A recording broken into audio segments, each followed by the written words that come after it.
criminal complaint, and then they take that before a grand jury, and then the grand jury decides to indict you or not. Okay?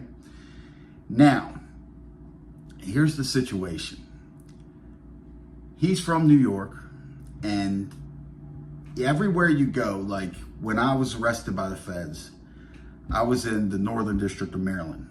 Okay, down in Greenbelt, I'm from Baltimore, so I would go to the Northern District of Maryland. Down in Greenbelt, they have the Southern District of Maryland. Now, up there in New York, they got the Eastern District of New York, Southern District of New York, which people might be like, well, New York, it doesn't matter. No, pump your brakes and pay attention. The Southern District of New York, if you ever notice, all your huge cases, all these powerful people, they always get the indictment to come out of the Southern District of New York. Reason for that is, I guess their prosecution team and their court, they're used to dealing with powerful people with money. Good afternoon, everybody. Welcome to Standing on Business with Eric Foss. I'm your host, Eric Foss.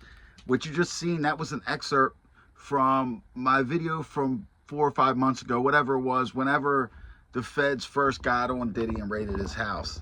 The reason why I put that up there is because we're going to be breaking this down today. And I just want you guys to know, and it's not like bragging or nothing like that, but my audience, you guys, I want you guys to know that everything I do and everything I talk about, like I said, I don't do a bunch of research, but it's just for my experiences, my information that I've gathered over the years. And a lot of times I'm right. Okay, so in that excerpt, you've seen, I'm talking about Southern District of New York. We'll get into that. So anyway, just in the last couple days, I believe yesterday, the Southern District of New York, which I believe I've told you guys before, this, like you see, these people are top notch. They dropped an indictment and they indicted Diddy for a racketeering, which is a RICO act. Okay, now RICO covers a lot of crimes. Now you're going to see, what you do see on this, you see a lot of window dressing, like, and we'll get into what they're doing with that, like where he's got one count in there in this that they like firebombed the car, kidnapped a dude, showing out threatening and all this stuff, guns with serial numbers scraped off and everything. That's all bad, guys. But don't let that fool you of what the real catcher is.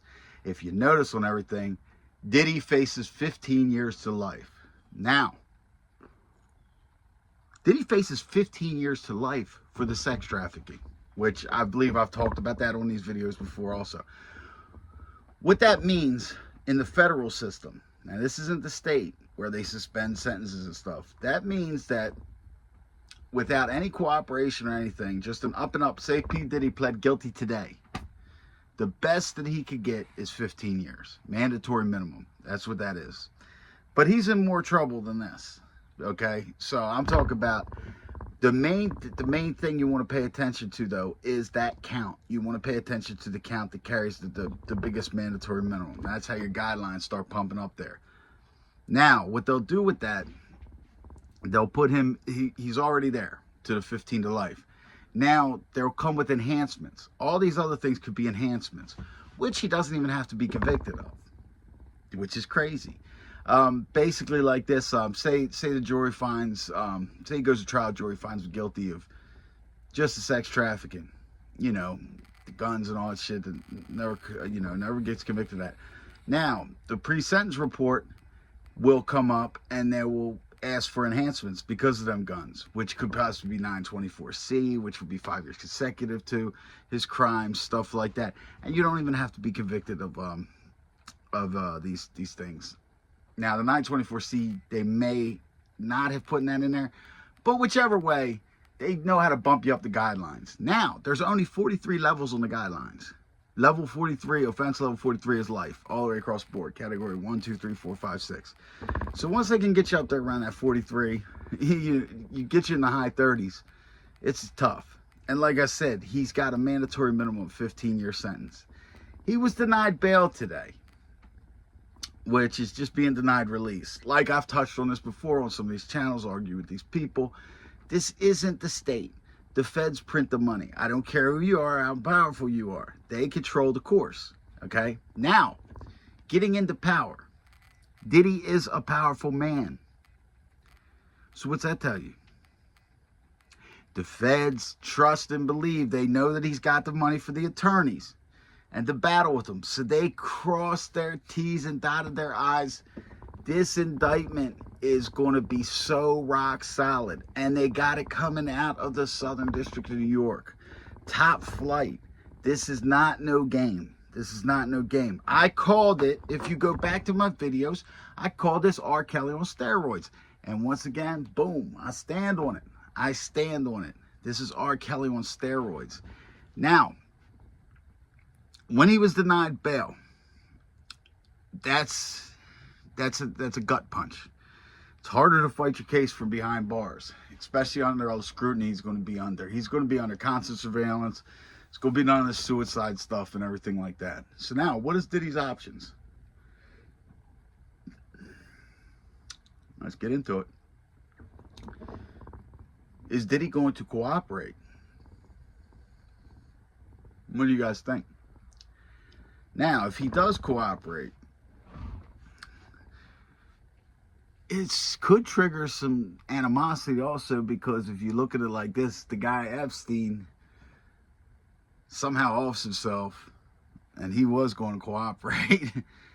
And that would, infiltrate a lot of, put a lot of politicians and high power, let's just say white people in danger. All of a sudden he's disappeared. Now Diddy's going to be a little bit of a different crowd he's cooperating on. There's going to be some of them high power white people in the music industry and all that stuff. Trust me, them weirdos. There's going to be some. But the people Diddy's going to be cooperating against, it's going to be a lot of names that we hear. Like when I say we, I'm out of street culture. You know what I mean? I knew who Biggie Smalls was before I knew who Rand Paul was. You understand? So these names are going to be familiar. This is going to get crazy.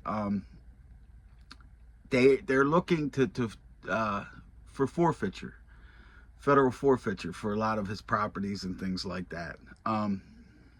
He's going to be sitting. This will get to trial in about a year and a half. Now, if before trial he decides to cooperate or whatever, or he winds up pleading guilty, like I said, right now, the best deal he could get is 15 years, which he'll do about 13 years on that. You know what I mean? He'll be a registered sex offender for the rest of his life. And the thing is with the sex trafficking, it's so easy for them to convict because, look, it works both ways, man. This Me Too movement made it where, look, you can have a prostitute, a girl who's been a prostitute for plenty of years. Now, you start hanging around her or whatever. Say you're just smoking crack with her or getting high, whatever drugs you guys do together. You're banging or whatever. And she's turning tricks or whatever. Now, the feds don't like you because you're hustling a little bit or something like that. Now, next thing you know, they raid the room. Boom. They threaten to bust her on the drug charges and everything like that too. Or she could say, you're technically forcing her into prostitution, which she's been a prostitute before she knew you, and you would have sex trafficking charges, and they would convict you of them. So this is going to be, he locked himself in, man. He's got to take that. Diddy is in for it.